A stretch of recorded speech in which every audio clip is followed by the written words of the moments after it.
பஞ்சாப் மாநிலம் அமிர்தசரஸில் வான் பாதுகாப்பு துப்பாக்கி பொருத்தப்பட்டுள்ளதாக வெளியான தகவலை இந்திய ராணுவம் மறுத்துள்ளது.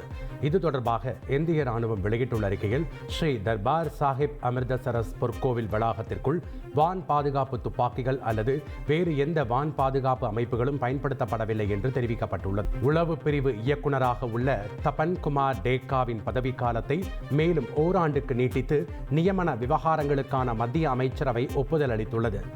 தபன் குமார் டேக்காவின் பதவிக்காலம் வரும் ஜூன் 30ஆம் தேதியுடன் நிறைவடைய இருந்த நிலையில் ஓராண்டு அல்லது அடுத்த உத்தரவு வரும் வரை பதவிக்காலம் நீட்டிக்கப்படுவதாக தெரிவிக்கப்பட்டுள்ளது.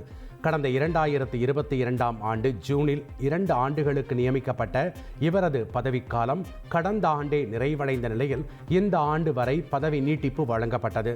தற்போது மேலும் ஓராண்டுக்கு பதவி நீட்டிப்பு வழங்கப்பட்டுள்ளது குறிப்பிடத்தக்கது.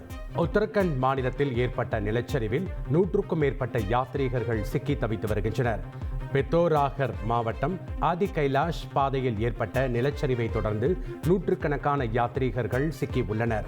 நிலச்சரிவு காரணமாக பாதை முற்றிலுமாக தடைப்பட்டுள்ளதால் யாத்ரீகர்களும் உள்ளூர்வாசிகளும் வெளியேற முடியாமல் சிக்கி தவிக்கின்றனர். இதனிடையே எல்லை சாலைகள் அமைப்பு குழுவினர் நிலச்சரிவு ஏற்பட்ட இடத்தை அடைந்துள்ள நிலையில் இடிபாடுகளை அகற்றி சாலையை மீட்டெடுப்பதற்கான முயற்சியில் ஈடுபட்டுள்ளனர்.